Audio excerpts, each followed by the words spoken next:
अनुच्छेद 21 प्राण और दैहिक स्वतंत्रता का संरक्षण। Article 21 protection of life and personal liberty.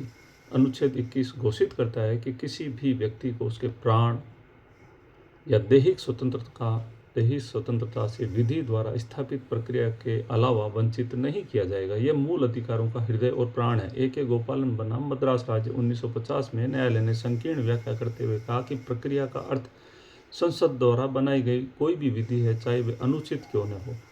यह निर्णय मेनका गांधी बनाम भारत संघ 1978 में 7 न्यायाधीशों की पीठ ने द्वारा पलट दिया गया। उन्होंने न्यायालय ने कहा कि विधि द्वारा स्थापित प्रक्रिया निष्पक्ष और न्याय संगत उचित होनी चाहिए। उसने प्राकृतिक न्याय नेचुरल जस्टिस के सिद्धांतों को अनुच्छेद 21 में पढ़ा।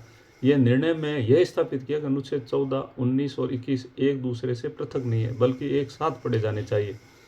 फ्रांसिस कारोली मुल्लिन बनाम दिल्ली प्रशासक 1981 में न्यायालय ने जीवन का व्यापक अर्थ निकालते हुए कहा कि इसमें केवल पशु अस्तित्व नहीं है, बल्कि गरिमापूर्ण जीवन जीने की सभी आयाम शामिल है। भोजन है, वस्त्र, आवास, पढ़ने लिखने का अधिकार, स्वास्थ्य की रक्षा, न्यूनतम मजदूरी, प्रदूषण मुक्त वातावरण। ओल्गा टेलिस बनाम बॉम्बे नगर निगम 1985 ने जीविका के अधिकार को अनुच्छेद 21 का अंग मानते हुए यह कहा कि जीविका के बिना जीवन का कोई अर्थ ही नहीं है।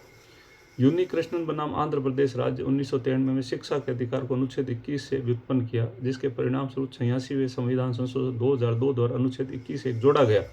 के अस्पुट्टास्वामी बनाम भारत संघ 2017 में ऐतिहासिक 9 न्यायाधीशों के निर्णय ने कहा है कि गोपनीयता के अधिकार को अनुच्छेद 21 के अंतर्गत मौलिक अधिकार घोषित किया है और कहा है कि गोपनीयता जीवन और स्वतंत्रता का अभिन्न अंग है। नवतेज सिंह जौहर बनाम भारत संघ 2018 में यौन अभिविन्यास के आधार पर भेदभाव अनुच्छेद 21 का उल्लंघन मानते हुए धारा 370 आईपीसी में आंशिक रूप से निरस्त किया। 2025-26 में जलवायु परिवर्तन के कारण जीवन पर प्रभाव को लेकर याचिकाएं लंबित हैं, जिसमें तर्क दिया जा रहा है कि स्वच्छ वायु, जलवायु और स्थिरता अनुच्छेद 21 के अंतर्गत शामिल है।